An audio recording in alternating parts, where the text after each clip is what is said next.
Hi everybody, in this video we are going to learn about the colostomy care, especially the different types of colostomy.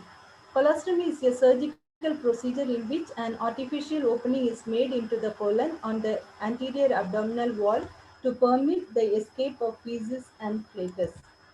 According to the duration, it is divided into two different types, that is temporary colostomy and permanent colostomy.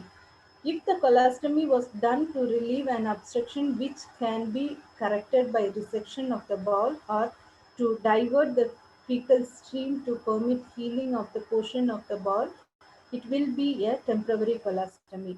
In permanent colostomy, it is usually performed in conjunction with an abdominoperineal resection.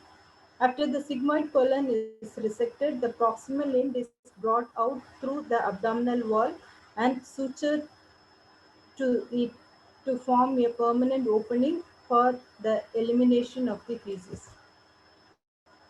According to the location, it is divided into four: ascending colostomy, transverse colostomy, descending colostomy, and sigmoid colostomy.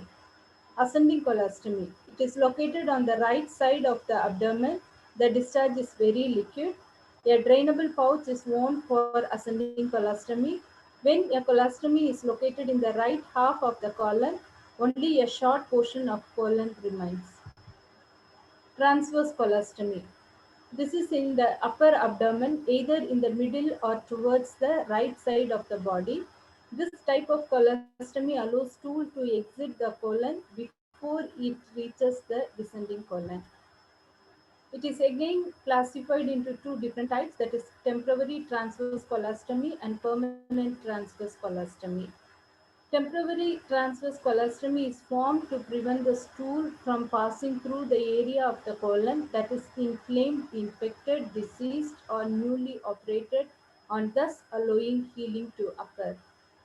The permanent transverse colostomy is made when the lower portion of the colon must be removed or permanently rested. It provides a permanent exit for stool and it will not be closed at any time in the future. Indications for transverse colostomy: diverticulitis, trauma, birth defect, cancer in descending or sigmoid colon, bowel obstruction, and paralysis. The discharge from the transverse colostomy will be semi-solid in nature and it is unpredictable. It contains some digestive enzymes. The management is skin protection, skin care, that is the trauma care is needed. Drainage pouch has to be attached with the stoma and closed end pouch for convenience or special moments. Descending colostomy. It is an opening in the descending colon. The stoma will be located in the lower left hand side of the stomach. The stool which is drained from the stoma in the descending colon will be solid or firm. Sigmoid colostomy.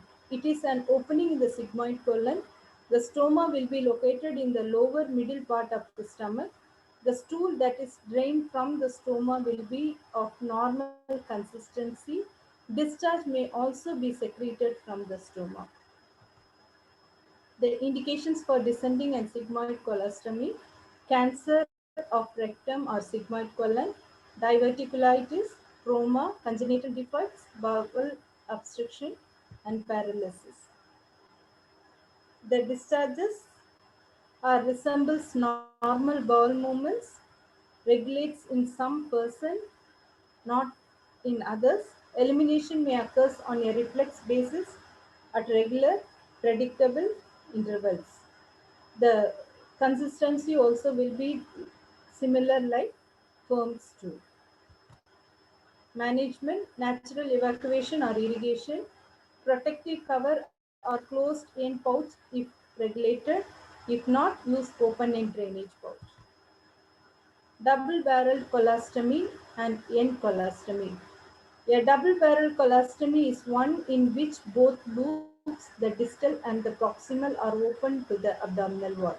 It has two openings, the one on the right side, which is the outlet for stool, and on the left side, which functions simply as a mucus fistula. Double barrel colostomy may be temporary or permanent. Loop colostomy is similar to double barrel colostomy. Loop colostomy. It is usually a temporary large stoma constructed in the transverse colon. The surgeon pulls the loop of colon on the abdomen. The external supporting device, such as a plastic rod, bridge, or rubber catheter, is temporarily placed under the bowel loop to prevent it from slipping back into the abdominal cavity. The surgeon then opens the bowel and sutures it to the skin of the abdomen. A communicating wall remains between the proximal and distal bowel. The loop ostomy has two openings through one stoma. The proximal end drains stool, whereas distal portion drains mucus. Within 7 to 10 days, the surgeon removes the supporting device. End colostomy. An end colostomy or a single barrel colostomy has only one stoma formed from the proximal end of the bowel. The distal portion of the GI tract either removed or swan closed and left in the abdominal cavity. It is a permanent colostomy because the bowel distal to it has been resected. Wet colostomy and dry colostomy. The term wet and dry colostomy are used to distinguish between the sites of the opening. Wet colostomy. Wet colostomy refers to an opening of the right side where the fecal content is liquid. In addition, the term wet colostomy is used for those colostomies through which both urine and feces are excreted because of the transplantation of ureters transplantation of ureters into the colon. Dry colostomy.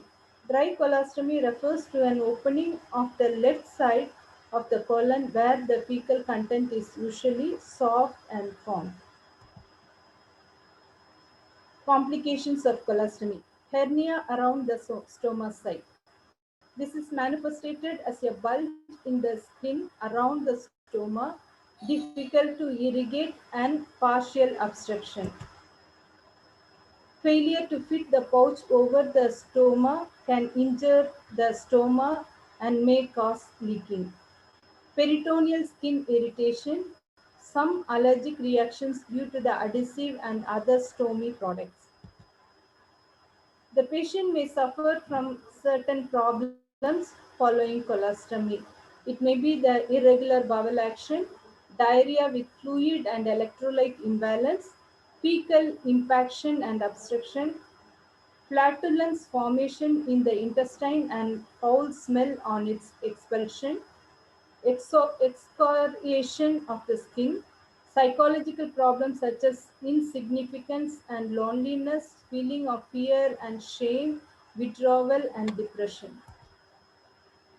And we need to educate the patient to seek help when they find the following difficulties, that is severe cramps lasting more than 2 or 3 hours, unusual odor lasting more than a week, unusual change in stoma size and appearance, obstruction at the stoma and or prolapse of the stoma, excessive bleeding from the stoma opening, or a moderate amount in the pouch in several emptying, severe injury or cut to the trauma, continuous bleeding at the junction between stoma and the skin, chronic skin irritation, stenosis of the stoma, that is, there will be a narrowing, unable to wear the patient pouching system for 2 to 3 days without leaking. So that's all about the complications of colostomy. And now we can see the list of nursing process diagnosis which is relevant to the colostomy. That is risk for impaired skin integrity, disturbed body image, acute pain, impaired skin integrity, deficit fluid volume, risk for imbalanced nutrition less than body requirement, risks for sexual dysfunction, disturbed sleep pattern, risk for constipation and diarrhea, deficit knowledge. Hope you could have understood about the different types of colostomy. Thank you.